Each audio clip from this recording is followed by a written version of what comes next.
What's up, everybody? It's Raphael Garcia back for episode 123, I believe is the right number. This is the MMA Ratings Podcast. I am Raphael as usual with my partner in crime, Schwan. How you doing there, sir? Let everybody know how you are. I'm not doing too bad, man. Busy as always. Got a few potential clients coming up to help them scout for their fights for some opponents.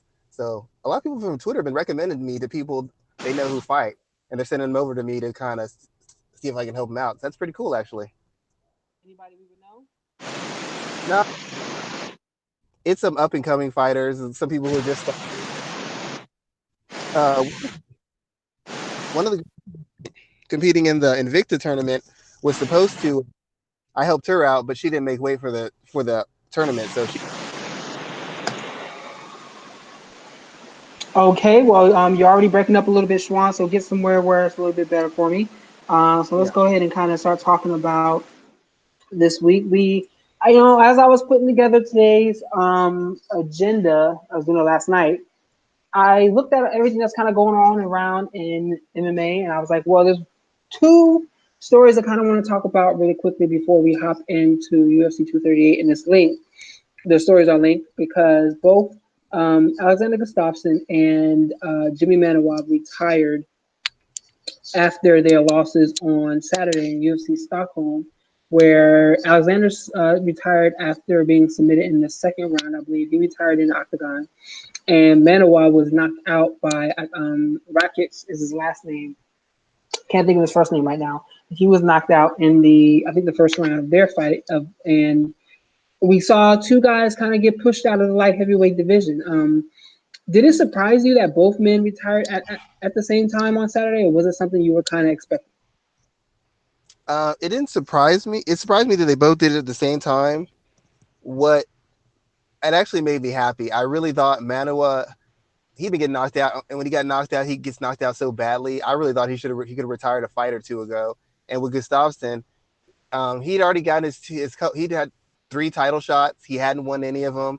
He pretty much is gone as far as he's going to go. He's beaten all the people he can beat, and I personally thought the game had kind of passed him by, and that he was on the decline, and that he needed to get out. After that, if he didn't win the Jones fight, I thought he should have retired after the Jones fight. To be honest.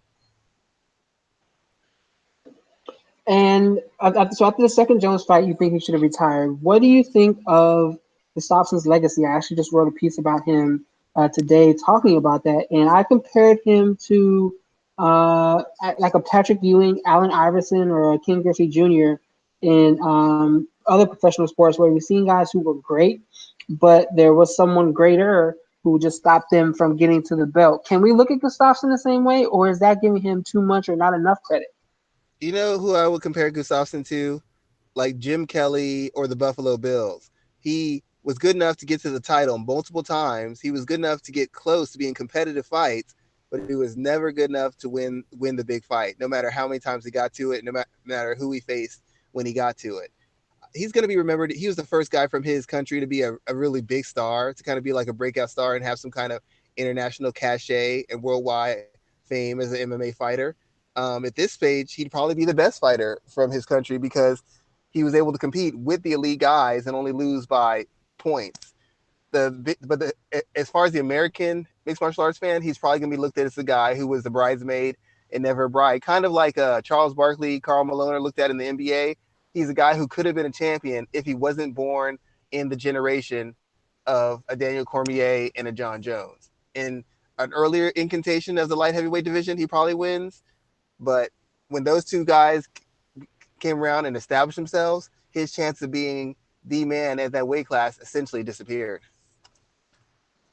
So his position, his opportunity there basically disappeared. Do you think that the fans will remember him that way? How will the fans remember him? Or is that more of a question that's based on where you see him? Like, will Swedish fans look at him differently than fans from another country? Well, Swedish fans will look at him differently because he's from their country, he represents them, and he's like their guy. It's like it's like I hate to compare, but like the Floyd Mayweather. Black people look at Floyd Mayweather differently than they might look at a Canelo Alvarez because Floyd's one of us. So you might rock for him a little bit harder, just like Mexicans will rock for Canelo because Canelo's one of them. his country is always going to see him as a legend, a national hero. Because once again, he kind of brought them to the forefront, and he was an international star. They could actually say we had one of the top two fighters in the division, or one of the top two fighters in the world in who's from our country. He worked his way all the way up. The thing that's really going to hurt his image on a certain level is going to be the way he got the second Jones fight. He essentially like said he was injured or wouldn't. He didn't fight for like 2 years, and he walked into a title fight, and then he lost. Now, if you play the game and you get a title fight and you win, like Tyron Woodley did, nobody can say anything to you because you won and you have the belt. But in the case of Gustafsson, he didn't win the title, and he had turned down fights and avoided fights, and he basically just politicked his way into a title shot. And that rubbed a lot of American fans wrong. That rubbed a lot of worldwide fans the wrong way. And I think that's going to influence how people perceive him and how people look at him moving forward. Where would you put him in your rankings of all-time lightweights? Since he never won the title, he can't. He'd probably have to be uh, 4, maybe 5. Yeah, I wouldn't put him above Randy Couture. I wouldn't put him above Chuck Liddell. I wouldn't put him above obviously Jones or Cormier. So what's that? He's probably top 5 light heavyweights of all time. If all things were equal, I think those guys beat him, and they all got the job done. So I can't ever really just put him on the level of the guys who actually won the belt. I just can't put him above them. But yeah, I'd say he's top 5 light heavyweight of all time. Okay, straighten out your sound again because it was just doing great. It's choppy again, but top five of all time. I am. That's pretty. That's pretty interesting because you. Let me see. Light heavyweights right now. Obviously you have John Jones. You have Daniel Cormier. What about Ryan Bader? Would you put Ryan Bader ahead of him or behind him? I can't put him above. I can't put Ryan Bader above him because Ryan Bader never even got to a title shot in the UFC. At this stage, I guess you could say overall, but Bader got his title against lesser opposition. And I'm not trying to bash the Bellator guys, but Daniel Cormier and John Jones would be champions in Bellator too. But Bader was not able to get a title in the UFC. He wasn't even able to get to a title shot. Every time he was about to get to it, he lost. He lost to Jones when he had a chance to get to a title shot. He lost to Anthony Johnson when he had a chance to get to a title shot. So he was never even able to get to the position to compete for the belt. So I can't put him above Gustafsson overall. So and that's how I look at it. I guess overall you could say Bader went on to bigger and better, but I don't know that if Gustafsson went to Bellator that he wouldn't have won the light heavyweight title either. Let me ask you this: does Bader's 2 wins over Phil Davis, though, a man who Alexander Gustafsson never beat, come into this conversation? I could Phil see that Davis logic. submitted. He submitted Gustafsson. I could see that logic, but then you could also, even though Gustafsson lost against Jones, he was more competitive against Jones in either one of his fights than Bader was. Not Bader the got not the second one. didn't Bader get finished in the first round against Jones? Um, If I that correctly, may be true. Go ahead. I think that sounds right. he got finished in the first round. The third, even when he fought the wrong game plan. And Gustafsson, like I said, he went life and death with Cormier. He went life and death with Jones. And I can see the argument that Bader, once again, has improved and gone on to bigger and better things. But as I said, he couldn't even get to a title shot in the UFC. He could not. And that means something to me. I'm not saying it means he's the worst, but it's hard for me to put him over a guy who got to 3 title shots. However he got to him, he got to 3. Bader hadn't even gotten to 1. And every time he had a chance, he had a winnable fight and he lost it. He lost to John Jones before John Jones was John Jones, and he lost to Anthony Johnson, and that was when he was on the cusp of a title fight. So I can't put him over somebody who actually got twice. So what about Jimmy Manuwa? Where do we want to put him in this conversation? Because he also retired after stunning loss. I don't know if you can even put him in top 10. He's just so hit or miss. And at the stage he's in, when he came to the light heavyweight division, it became even more of the wild wild west. It was so uneven, and the way he's lost and the guys he's lost to, they're not always superstars. They're not super established guys. So athletic talent wise, he's probably top 5, top 10 as far as an athletic talent. As far as what he put in the cage and who he beat, Manuel was like, maybe a top. he's probably like out of the top 10, top 15 or something of that nature. He just the way he lost his punch resistance is what takes him out of the field for me. He was able ever to take punishment, and because of that, he lost the guys he shouldn't have necessarily lost to. But given how late he started in it and how much work had to be done to get him to compete, I give him a tremendous amount of credit for doing what he did. It's clear he was a great athletic talent because he didn't have years of combat sports and years of training to help give him seasoning and get his timing down and develop his skill set. He was getting by on heart, aggression, and athleticism. And he did the most he could with his athletic skill set. He was like a lesser OSP, basically, a guy with less skills, less experience, but comparable athletic ability, and that's what carried him. So I never thought he was the greatest fighter in the world, but he was always dangerous because of his athletic ability. Okay, all right. So I'm not. I don't want to talk too much about Anthony Smith because we've kind of covered him. But I do want to talk about the guy who knocked out Jimmy Manuel. Let me pull up his name real quick because I do not. Give me 2 seconds to pull. Let's see. Let's see. Alexander Rakic.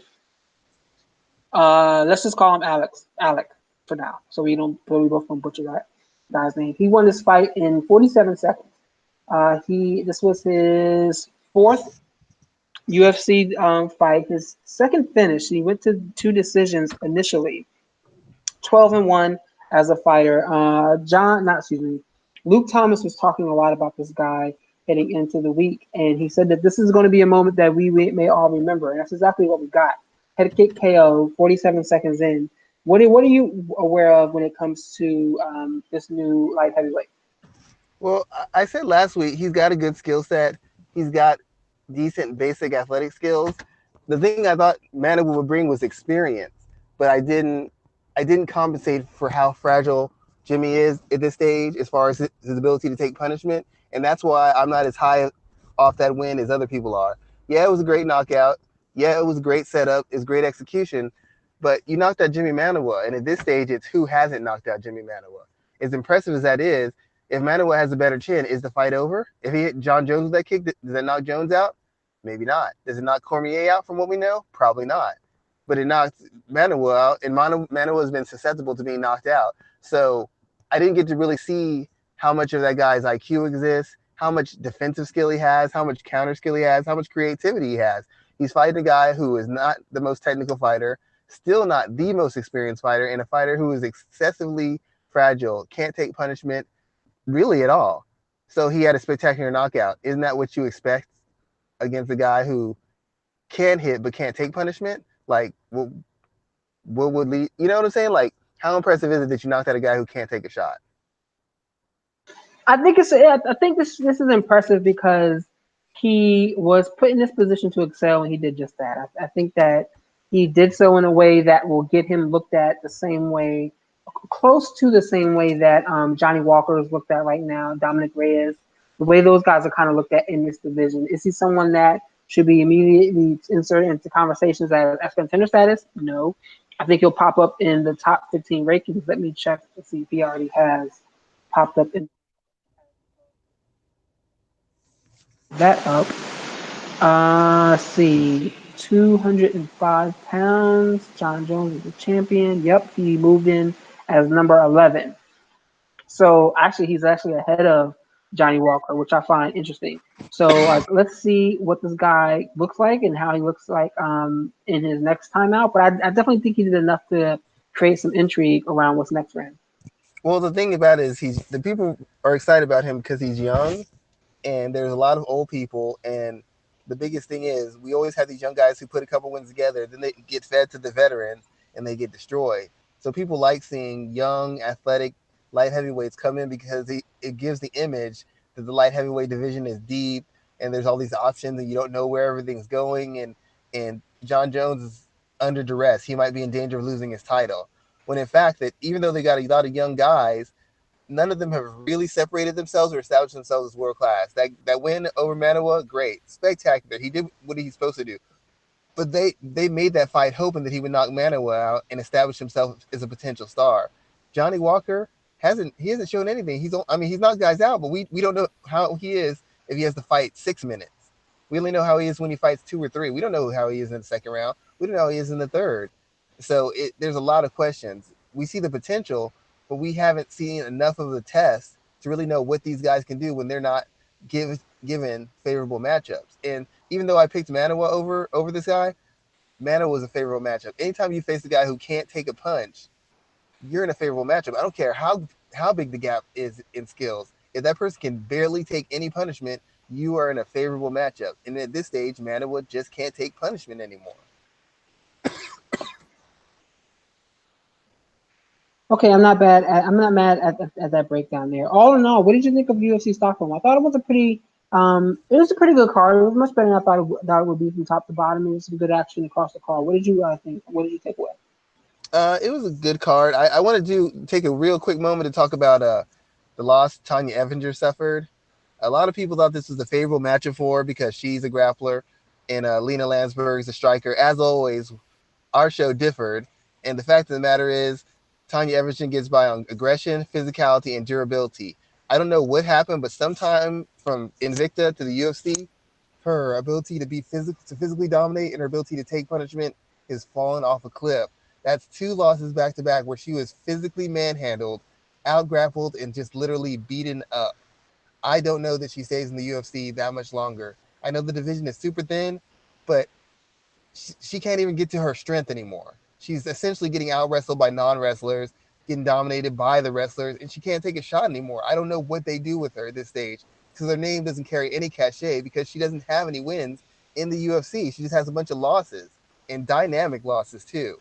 So um, I'm really shocked. I'm really shocked by this turn of events. I expected some slippage when she came in because she came in older, but I didn't expect her to crash and burn like this. And it's been pretty bad in her UFC run. See, the thing is, I agree with you. I think she is also on her way out of the UFC. I feel like she was brought in last minute to face off against Cyborg, but I do believe that the UFC never had any intention on bringing her in, and she's talked about this openly in the past. And it's unfortunate to see her, I don't say suffer, but struggle in these ways in recent time. But she is someone who has had a strong career. She put together quite an interesting run. But She's another when Say it again. she's another person who, by the time they got to the UFC, they were already in decline, so they didn't have anything to show. Kind of like Gomi came in. By the time we got to the UFC, Yeah, he didn't have anything I, left. I was going to compare her to Gomi and also Shayna Baszler, And another who's another individual. who I fights at say it again. strawweight? The one who used to be a strawweight who fought in the World Series of Fighting. She was like considered one of the best Jessica fighters. Aguilar. Yeah, those three people. By the time they got here, they weren't athletically able to compete, and their skill sets. They don't have deep enough skill sets to balance out the fact that they don't have the athleticism. Tanya Evinger can't strike. She really can't. If she can't scare you with the wrestling, she can't strike. So if she can't get to the ground, what does she do? And Yeah, I can definitely agree with you there that it's she got there too late, and we see that unfortunately that will I don't want to say tarnish her legacy, but it will people will not recognize her for being the standout women's fighter that she was throughout I much just of want her career. I just want to say one more thing. Shout out to Carla Esparza because Carla Esparza has a lot in common with Baszler, Aguilar, and Evinger in that she was mostly a wrestler and a grappler. But if you notice, her team and Carla developed enough of an all-round skill set, so even when she can't dominate with wrestling, she can still compete, and that's why she's still beating world-ranked fighters. And Evinger and Baszler and Aguilar getting crushed by every fringe world-class fighter they face. So props to Carla Esparza for that development. Props to her team; they did an excellent job on her. Very true there. Let's see. Let's move on because I want to spend most of the show talking about UFC 238, which is a big showcase this weekend. I look at the card again. There's a lot to talk about on this fight. There's four important women's fights. There's bantamweight fights up and down this card. So they did everything that they needed to book a very strong card here. Top. We have Henry Cejudo and fighting for the vacated weight title. I am very interested in this fight, and I have a couple of different reasons why. Because I am actually going to write a piece about this, but I think Cejudo he should have never been considered in this conversation. Yes, I know he did get that stoppage win over TJ, but there's way too many bantamweights that could have been slotted here, and he has two contenders in Formiga and Beefcake, Justin Benavidez, that are chomping at the bit, ready to fight for that flyweight title. So if the UFC is going to keep that title around, he needs to defend it. And he never really got that. In my opinion, that victory over DJ was questionable. I'm not going to argue it. I think it was. I understand the decision, but I have a lot of reasons why Henry Cejudo should not be in this fight, but it is what it is. It's our main event. He's looking to become a double champion, and the fighters moving up in weight class have always performed better in this situation. So, what are your thoughts about Henry Cejudo versus Marlon Moraes? Well, I understand why they made the fight. Cejudo had a questionable win over Mighty Mouse, but being the first guy to defeat him put Cejudo to the front of the news media for MMA. Then he has the fight with TJ and the big buildup for that because TJ is going to go try to be a double champ.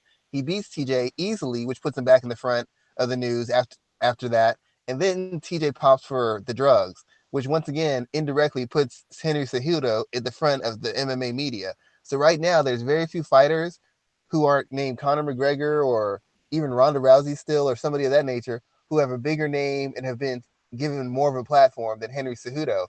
And while he hasn't earned a bantamweight title shot, he has earned the right to maybe call his shot because whether you agree with this fight or not, he beat Demetrius Johnson, whether you think he did or not. The judges said he did.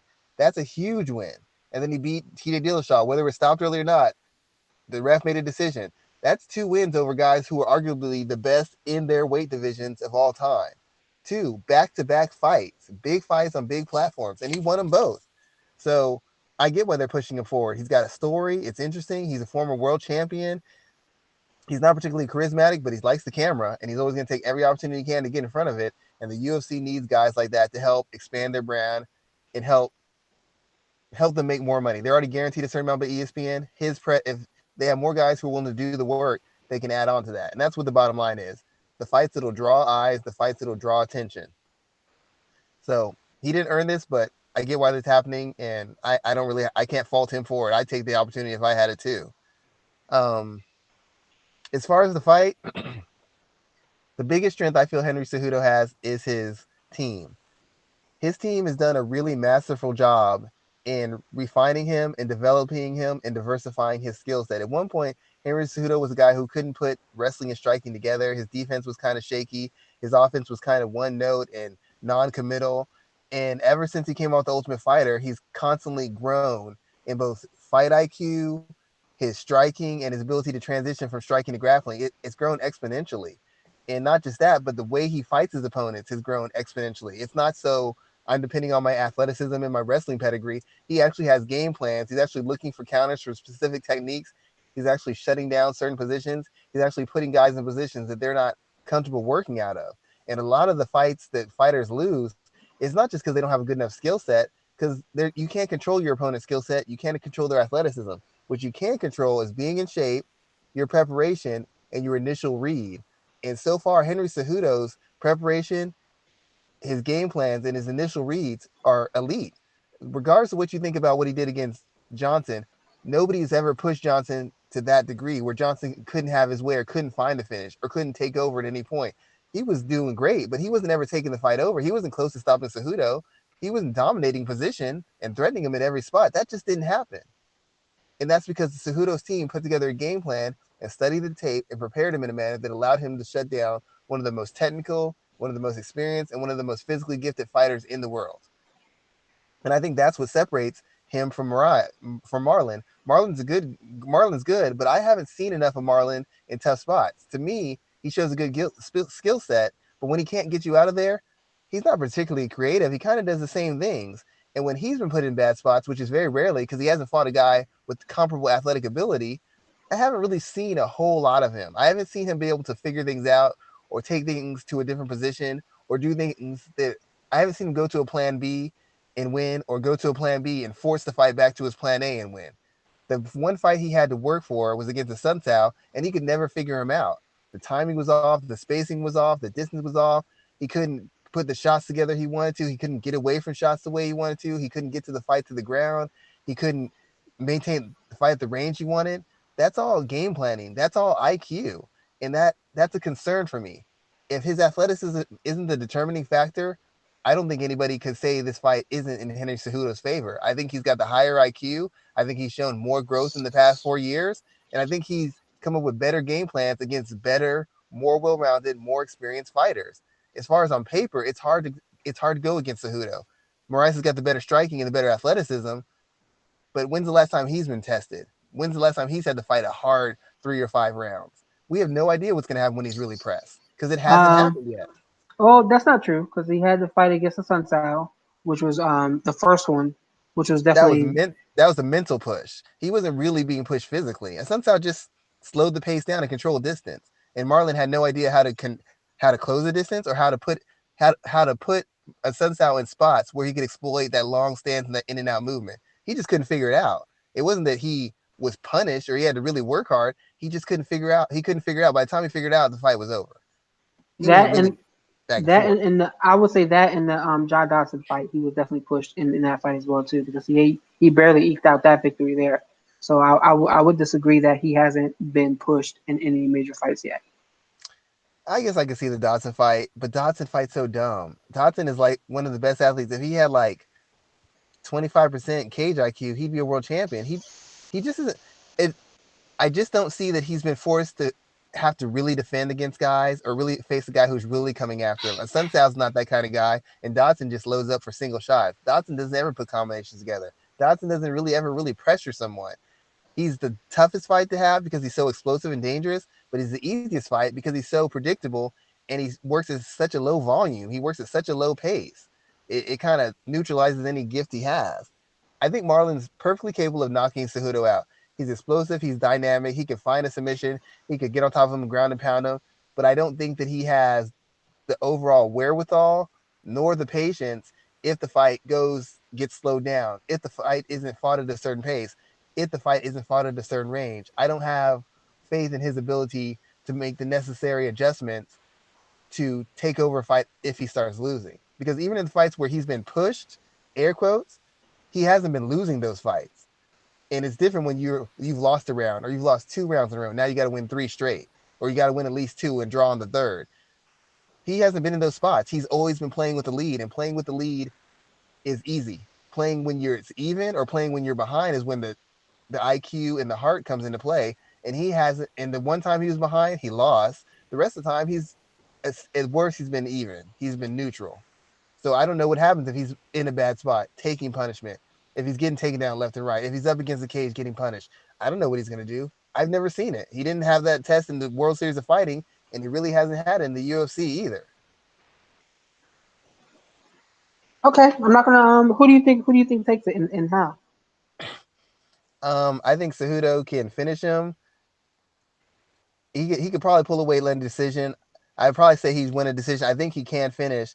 The biggest danger for Cejudo is going to be one, rounds 1 through 3 because that's when Moraes is going to be freshest and most explosive. That's going to be before Cejudo can get his hands on him and try to wear him down and tire him down with takedown defenses or forcing him against in wrestling or clinch exchanges against the fence or things of that nature. So early on, his Marlon's offense is like on a hair trigger. His counters on a hair trigger. I don't think they're particularly layered, but they're super sharp and they're super fast.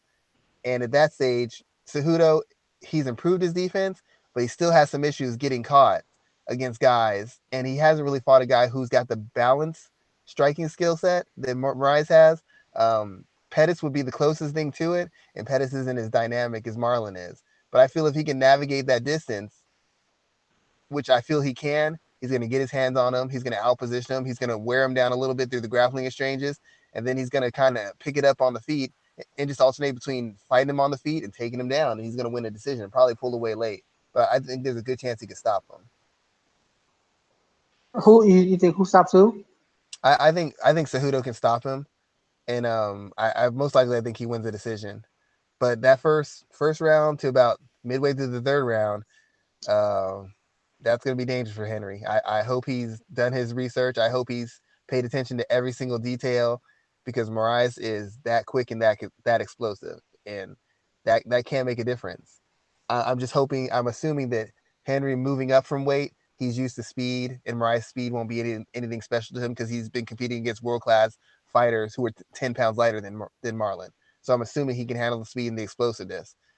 The question is, can he handle the power? But like I said before, I feel his team is going to come up with a good enough plan where he's going to be able to manage the distance, time his entries, work Marlon out over the inside, and at least be able to hold his zone, striking at range, and probably pull away late to win a decision. Interesting thoughts there. Do you think that who will be the stronger man? Will it be Marlon or do you think it'll be Henry? Because remember, Henry actually started out at 135. Yeah, that not just that, but the fact that Henry is a world class wrestler, and you've wrestled before. Even guys who aren't considered physically strong wrestlers to non wrestlers are incredibly strong, Mm-hmm. and he's a gold medalist. I mean, that means as far as technique and conditioning and physical strength, there's very few guys in the UFC who can match him in those regards. So I would assume that Henry's going to be able to not just manhandle him, maybe match Marlon's strength, but also be able to maintain his strength later on in the fight. Because we haven't really seen Henry get real tired. He's been in some high pace, long drawn out fights. He's maintained that condition and that cardio, which means his strength is going to maintain earlier. So he might not be as strong early on, but I don't think there'll be a dip in his strength. And I think as far as Marlon, if he gets into grappling exchanges, you'll see a dip. You'll see points where he could shut Henry off early, and later on, Henry's gonna bulldog him to the ground. Interesting thoughts there, man. Let's talk about this co-main event too, as well. I don't know what to make of this fight, dude. I really don't. You have Jessica I, who has not had the greatest UFC run. Let me see what her UFC tenure She's had is. a great run as a flyweight. I'll tell you that much. I mean, she's won what, two? But Three it's in a kind of row. like she's won three, and Three in a row. it's. I mean, that's where she's been. The most unimpressive 3-fight win streak you will ever see in your life. That's where she's been undefeated her whole career. I mean, she lost four straight before that, five of her last six, and that Leslie Smith fight.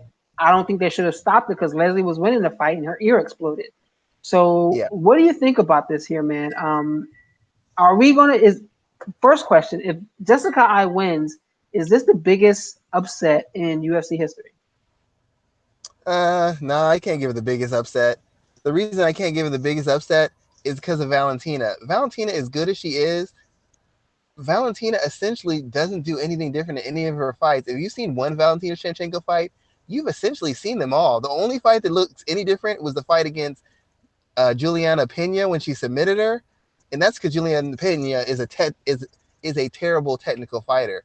The only thing that she beats up is the English language when she speaks, because she speaks very ridiculously. But outside of that, all her fights are controlling distance, landing clean counters at a low volume, getting a trip or a sweep or a throw, working some ground and pound, getting back to the feet and outworking someone. She really, and then their fight against Prachuera, where she just took her down and just beat her the hell up. Her fights are all very similar, and she does the same thing in every fight. I have seen no variation from her, and everybody keeps telling me, well, she can do this and she can do it all. That's not true, because if she had different layers to her fighting skills or different variations, then when she needed them, she could have pulled them out and she would have beat Amanda Nunes in one of these fights, and maybe she'd be the bantamweight champion instead of the flyweight champion. So even though Jessica I isn't great in any one realm, the fact of the matter is Valentina Shevchenko might be the easiest world class fighter to prepare for because she doesn't do anything different. She fights at the same pace, at the same range, throwing the same sequence of shots, and works in the same spots routinely. You see the Holly Holm fight, you see the Sarah Kaufman fight, you see every fight. It's shades of the same fights, and that makes her easy to prepare for. The problem for Jessica I is, as I noted before, she can do a lot. She can grapple, she can wrestle, she can box, strike, but she's not particularly great at either one of them. She's not a lockdown wrestler. She can't just blow through and get takedowns on anybody because she couldn't get one on Chukagian. She couldn't get one on Chukagian. She's had a hard time doing it with other people. And the biggest thing that's going to cause her a problem is she doesn't have any faith in her striking anymore. Remember when Jessica I came in? She was supposed to be a striker with her fast feet and her fast hands. Misha Tate, I guess, just beat her up so badly. Now she doesn't have confidence in her striking. She almost constantly initiates grappling and wrestling exchanges. And while she's good and effective in them, she's not world class and she's not dominant. And against some of these flyweights who are a little bit smaller than her, she can get away with that because she's got enough size, enough physical strength, enough athleticism. But Valentina, fought at bantamweight too, and she fought the biggest, strongest, most explosive bantamweight in the world, who took her down and she found a way to get up, who put her up against the cage and she found a way to get off. She's done that. So as much as Jessica I is looking to exploit Valentina's grappling, the fact of the matter is nobody's really dominated Valentina on the ground, and she's faced a lot of seasoned, experienced fighters who are capable of dominating people on the ground. It just hasn't happened. And I don't know that Jessica I has the skill, nor does she have the athletic ability to just dominate, to crush her in any one position. I know she can't do it on the feet. If Misha Tate outclasses you on the feet, you are no longer able to say you're a striker. You are not beating anybody world class on the feet. And she hasn't looked great on the feet since. I guess she can grapple her, but once again, who is she dominated grappling? Anybody. She hasn't looked spectacular. She can do it, but it's not a decisive advantage. And the same thing with her wrestling. So while Valentina is super predictable, I don't know where the area is that I know Jessica I can clearly and concisely dominate, where she is so much better than anybody else that Valentina has faced in any one area, especially in the case of wrestling and strike and grappling, where it seems that's where she wants to put the fight in. That's where my confusion comes in with how she wins this fight.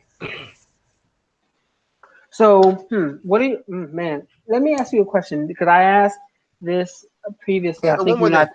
Go ahead. I know Jessica. I know Jessica I's team very well. Like I know a couple of her trainers. I talked to them before fights. You know, written articles. We've had discussions about some of her issues and her errors. They stick up for her. They're on her team, obviously, or they were on her team before she left. But it's not like I don't have any concept of what Jessica is about, or the mistakes she makes, or the issues she's been having. This isn't me just pulling stuff out of the air. This is like actual conversations. People have read articles and contacted me about what I wrote.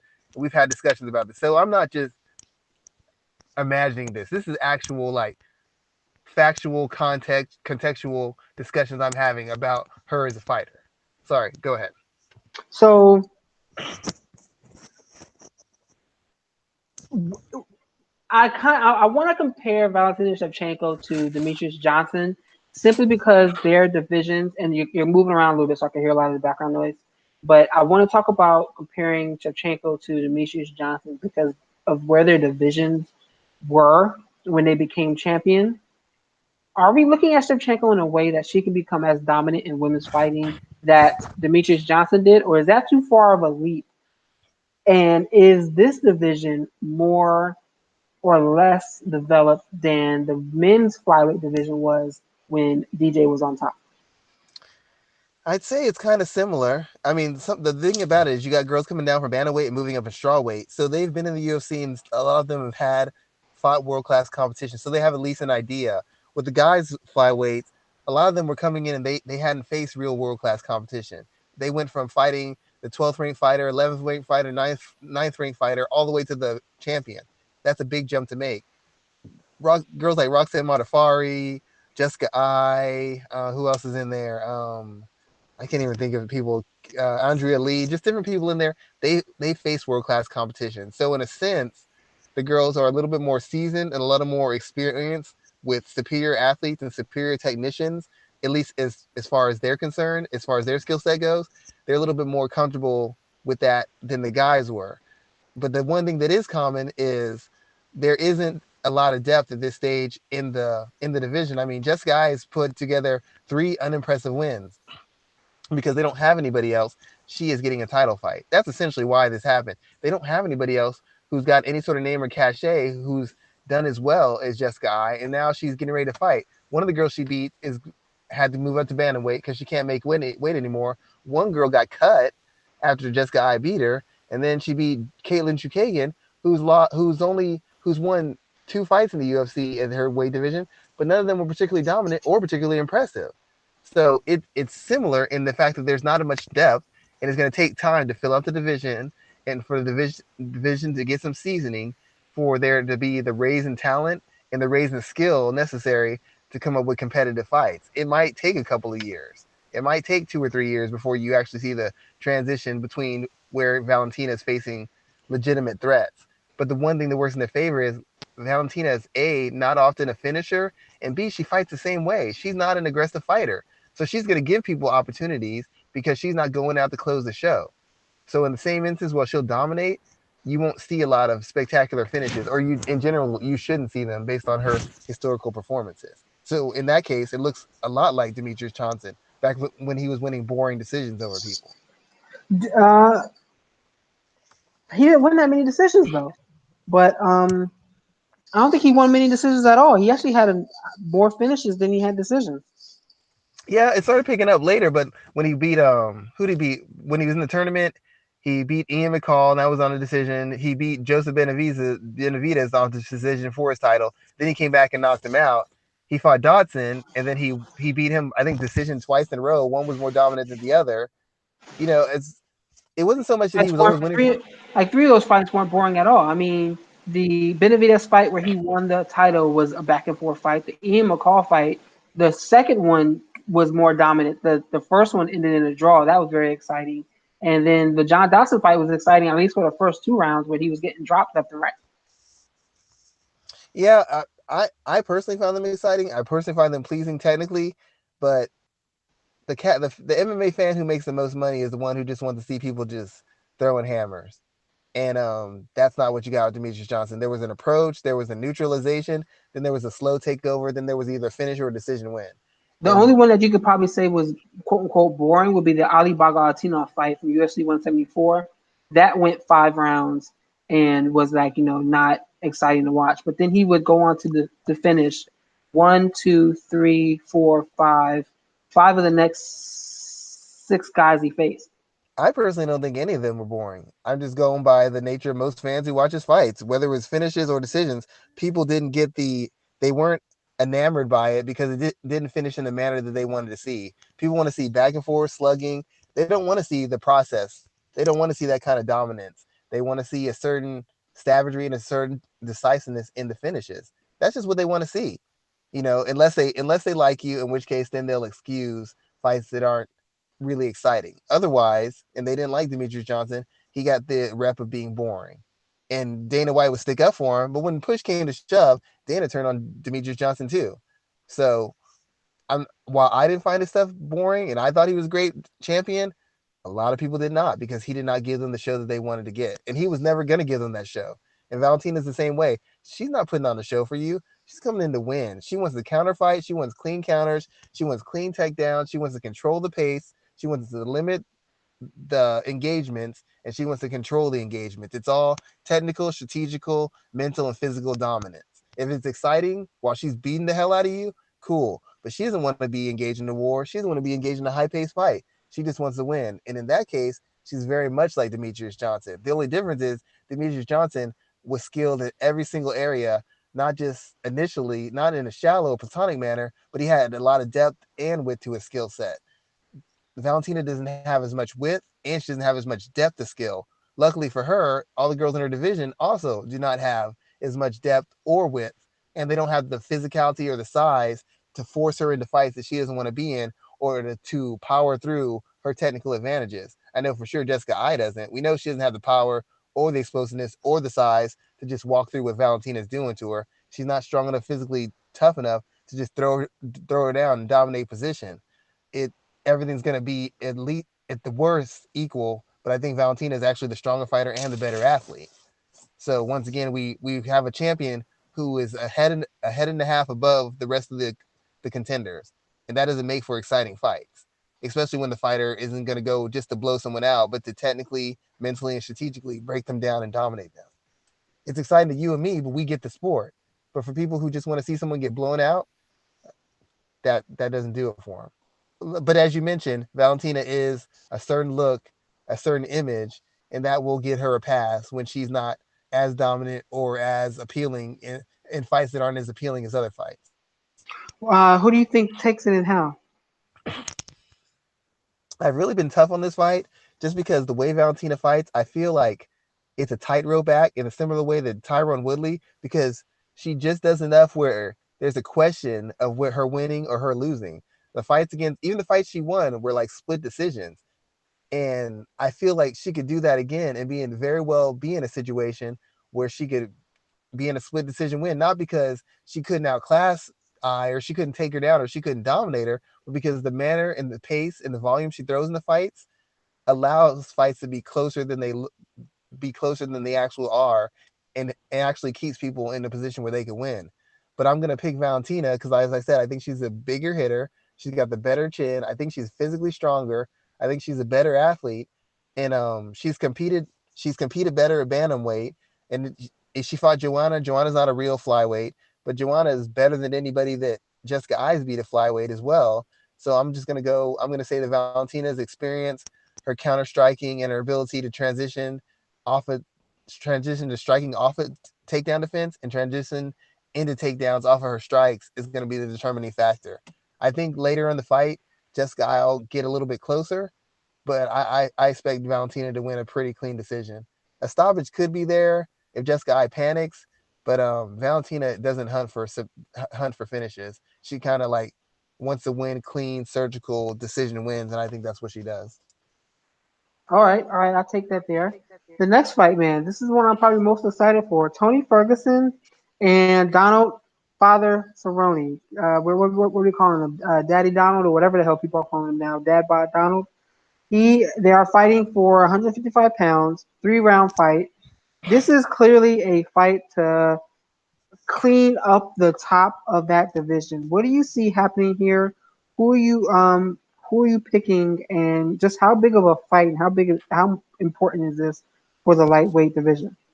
I have a couple of things just before we get into this. Um, and I don't remember if Jeremy Stevens fight when he fought after he had the whole depression thing. If they allowed him to fight, I'm not sure that fight went through or not.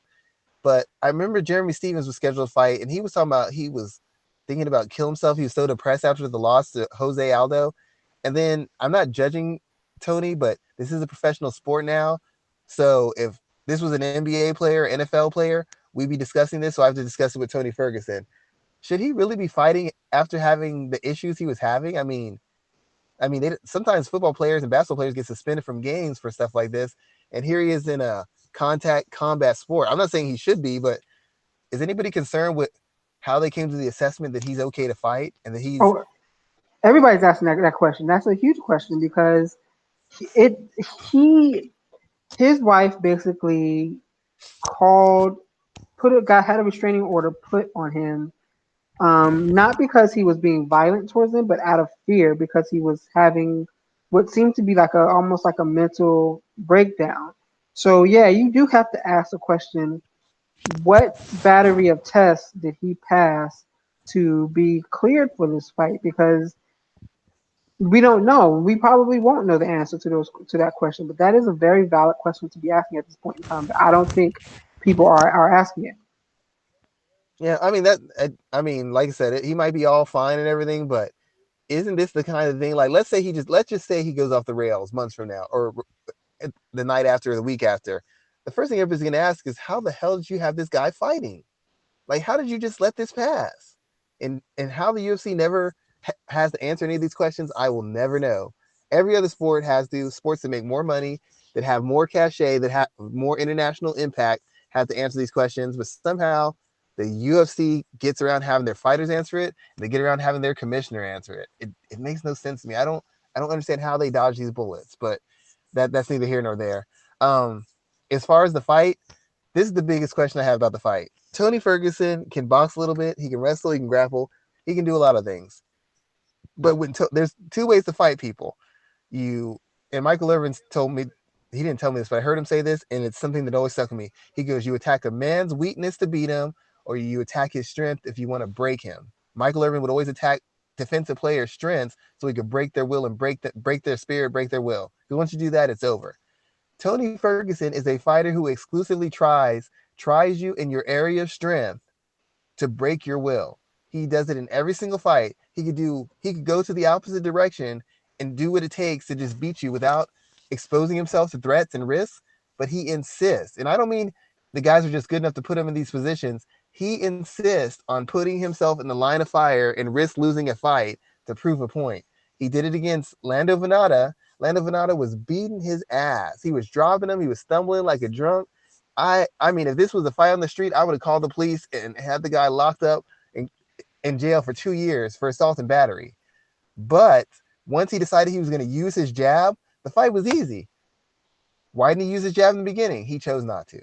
Against Anthony Pettis, he could have fought a better fight. He could have fought at long range and pressured him with a jab, long right hands. kicks to the leg and kicks to the body. What do you do? Get right in his face, come right at him. And what happened? He's beating up Anthony, beating up Anthony, but we all know at one point or another, Anthony's going to land a big shot. That's just what he does against everybody. What happens? Anthony lands a big shot. Tony tumbles to the ground, and Anthony's winning the round and putting something on him. When he fought RDA, he beat RDA, but he fought RDA in the range at the pace that RDA wanted to fight in. Yeah, he won it, but he could have fought the fight in a better way. He could have wrestled him. He could have used a long range weapon instead of for wrestling and worn him down in wrestling exchanges and scrambles and then took over. Nope, I'm going to trade with him. And that's what he always does. So the question is he going to get into a range kickboxing fight with Donald Cerrone? Most likely he is. And if he does, he's going to give Donald Cerrone enough time to acclimate himself to the pace, acclimate himself to the contact, find his timing, find his spacing, and start taking over. He's a Tony's more durable.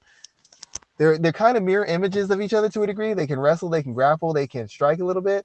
But the thing about it is Tony's better pace, he's more durable, he's a lot more fresher, and he's a lot more creative in the stuff he does.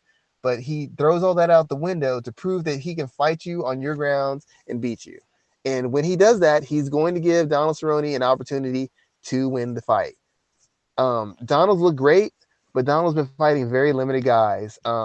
Platinum, Mike Perry, he's big, strong, physical. He doesn't have high IQ. He's not a great grappler. He's not a great wrestler. He took a dumb approach to fight. He got finished. Um, Alexander Hernandez, his corner did not prepare him for that fight, and he did not have the skills or the seasoning to compete. He got lost. I predicted that. Iaquinta, that was the easiest fight in the world to call. Iaquinta doesn't have the athleticism or the size or the skills to beat Donald Cerrone. Now Donald's facing a guy who can beat him, and we're gonna find out what happens. I can't go against Tony Ferguson. I just can't at this stage. The only question is he mentally there? If he's mentally there, he should be able to set a pace for Donald Cerrone, transition through ranges, outwork him, and then finish him somewhere in between what middle of second rounds, maybe the third round. That's what he should be able to do. But Tony Ferguson fights like an idiot almost all the time, which means he's guaranteed to try and kickbox Donald Cerrone. Is going to put himself in the line of fire and put himself at risk to be submitted or knocked out by Donald. To be quite honest, so I'm gonna assume that Tony's gonna make the mistake he always makes, and I'm going to assume that against a veteran who's on a streak and has faced every type of style and every caliber of opponent, that Donald Cerrone is going to take advantage of that mistake, and he's going to win the fight. Wow, I think you might be one of the few people that are picking Cerrone to get the win this weekend. Let's talk about what the win means for both men, because I think we are looking at the next lightweight contender in this fight here, because the fight between Khabib Nurmagomedov and Dustin Poirier has been set for September, I believe, the 23rd in Abu Dhabi. So now we have this fight here, and I think that the winner of this fight is going to be the number one contender.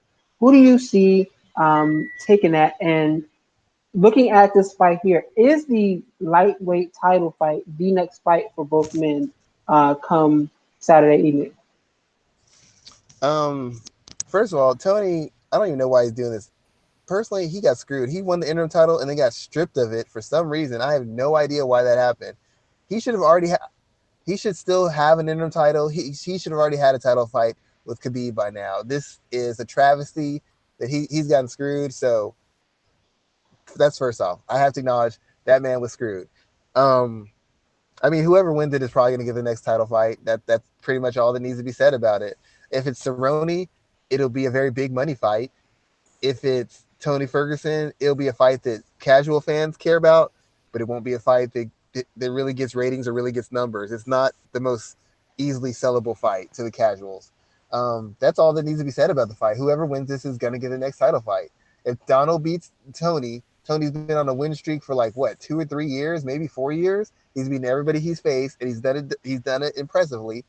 And if Tony beats Donald, even though Donald hasn't been in the division as much and he's been kind of up and down, the fact is he's on a win streak now, and he's one of the biggest names still in mixed martial arts. So beating him gives you a little bit of the rub, as they call in pro wrestling, and that'll give him enough to justify his title fight and to maybe make it into more of a bigger event than it would be otherwise. But there's nobody else to fight. Gaethje needs at least one more win. Conor McGregor hasn't fought in how long? Nate Diaz, nobody knows what's up with him. I mean, These are pretty much the only two guys who can compete for the title, and whoever wins this fight will be competing for it. Well, I'm not going to disagree with you there. I do see. I mean, I know we all know Connor's going to tweet something on Friday or Saturday after the fight's over. He's going to put out some little cute tweet, and everyone's going to be talking about that. But it's not going to mean anything just because I don't think that he's in a position right now to kind of demand one of these big fights. Even Nate Diaz has kind of been throwing the cold shoulder on that fight as well. If I'm Connor, I want Cowboy to win because Cowboy wants that Connor fight. He knows what that fight means. That means money.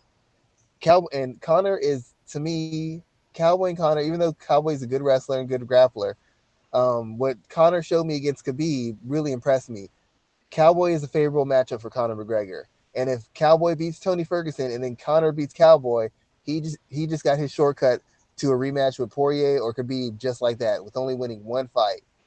So he's hoping the Cowboy wins that fight because not only is it a big money fight for him that the UFC will have to pay him for, because I guarantee you, all the casuals, especially if Cowboy wins this fight, everybody will turn out to see the Cowboy who's earned a title match risk his title fight to fight Conor McGregor.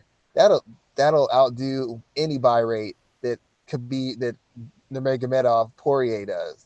So if Cowboy wins this fight and he signs to fight Conor, we're just talking about probably one of the top three biggest fights in UFC history, and it's a favorable matchup for Conor. And if Cowboy beats Conor, oh my God, he's in a new stratosphere of fame, and he gets a title shot. If Conor beats Cowboy, he's put back in the stratosphere of fame because he beat the guy who beat the guy, and now he's got a rematch with Khabib for the biggest fight. You there? You're breaking up a little bit. All right, I'm back. What was the But last thing? I said if Cowboy beats Connor, he goes into the new stratosphere of fame because he's already big. But he beats Connor, he becomes huge, and he gets a title fight. If Connor beats Cowboy, he's reestablished himself because Cowboy would have beaten Tony.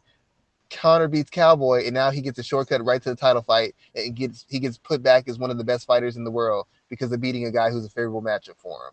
So he's hoping the Cowboy wins this fight, in my opinion. Okay, all right, some good breakdown there, man. Let's move on to other fights that have caught my eye from tonight. You Let's see. talk We about the have girl Angela. not we're not gonna get there yet. We got Tatiana Suarez and Nina Ansaroff. I wish this fight was on the main card because I think we're looking at a title contender coming out of this fight here. Tatiana Suarez, we just kind of talked about whether Shevchenko could be as dominant as a champion as Demetrius Johnson was. I think Suarez could be, and I think she's someone that a lot of women in that division need to fear because as she continues to put these tools together, no one's going to be able to stop her from deciding when this fight hits the floor or not. So this is a big fight to watch, and I have Suarez coming out as the victor and being the number one contender after we see what goes down between Shevchenko and Jessica Eye. I'd probably have to agree with you. My biggest concern with Suarez is she's stiff on the feet. Carla Esparza had moments where she could have exploited her on the feet. I know everybody keeps telling me, well, she would have got the takedown. She would have got the takedown. Maybe, maybe not. Suarez striking is not super crisp offensively. It's not super sharp defensively. And if you're a smart enough striker who can feint and really follow through with power, you can catch her clean. We don't know if she can catch. We've seen her pitch. We don't know if she can catch. We don't know that if somebody fakes that jab and comes over the right hand. We don't know that it just doesn't put her out. We don't know if you fake high and she shoots and you follow through with that knee. We don't know that that puts her out. And even though she's never been knocked out or really rocked, the fact that we don't know that she can take punishment is going to embolden her opponents because they don't know what she can take. So you have that puncher's chance. I don't think Ansaroff's a good enough grappler. I don't think Ansaroff's off her back. I don't know that she's a good enough wrestler. I will assume that she's gonna have a good game plan because she comes from ATT and they come up with great game plans. I'm assuming she can handle athleticism and size because her significant other is a world champion and I'm sure she's been working with her.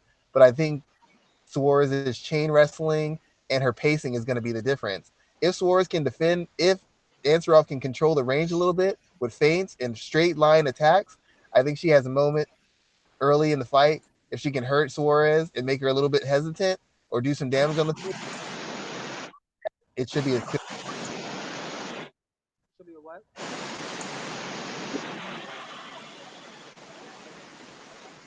right, Schwan, I need you to get somewhere where your connection is a little bit better. But I am looking at Suarez as being like a top challenger for the strawweight division. I'm looking at her to win and basically control that group going forward. But we're going to see because Ansaroff is going to be a very tough challenge for tough. Excuse me, again I can't talk today. Tough challenge for her come Saturdays. Schwan, who are you picking between these two women? I think I'm going to go with Suarez. I think her chain wrestling and her pacing is going to be a little bit too much. I'm very concerned with her ability to take punishment, though. Very concerned. I, Okay, no problem. Let's talk about Jimmy Rivera and I think Peter Yan is the his opponent's first name. Let me look. Yeah, Peter Yan. This is a bantamweight fight here. I think the purpose of this fight was to serve as a potential stand-in. This and the Aljamain Sterling Pedro Munoz fight. Do you think a contender comes out of this fight or out of Aljamain Sterling Pedro Munoz? Munoz and Sterling. Even if Rivera wins this fight, he's had such crushing losses. He's going to need at least 2 or 3 more fights to be even considered a legit contender again. Because when he's lost badly, and he's lost to all the guys who are fighting right now, who are ahead of him. He's lost to them, so he's not going to get a rematch with them. So he's going to have to beat other guys to work his way up to rematches. So if Jan wins, you have a contender. If Rivera wins, you have a guy trying to rehab his image. It's really just that simple. All right. That's a quick breakdown there. Let's see what else do we have on this card that stands out. Let me know, man. What are you thinking? What else stands out on this card for you on Saturday? I'm really curious about the Sterling fight with Pedro Munoz, just because Sterling seems to have gotten his boxing together. I just have concerns with Sterling because I really don't think I think he's a strong guy, athletic guy, good grappler, good wrestler, but I've seen him get physically bullied by guys. But he hasn't been facing guys who've got grappling chops well enough that they can take that risk to assert their physical dominance. And I'm thinking Pedro is a good enough finisher and a good enough counter grappler that he can take that chance. He can initiate ground attacks. He can hold position. He can stay in certain positions long enough because he's going to have the confidence that he can counter or attack or break through Aljamain's defenses. So I think that's really an interesting fight to see how Aljamain's grappling holds up against a comparable grappler. The one other time he faced a really good grappler was against Care. Breaking up a little bit there, sir. I think the last time he faced a really good grappler is when he faced Brian Caraway, and he kind of got outworked in that fight. He kind of got outworked and bullied a little bit in that fight, and he lost it.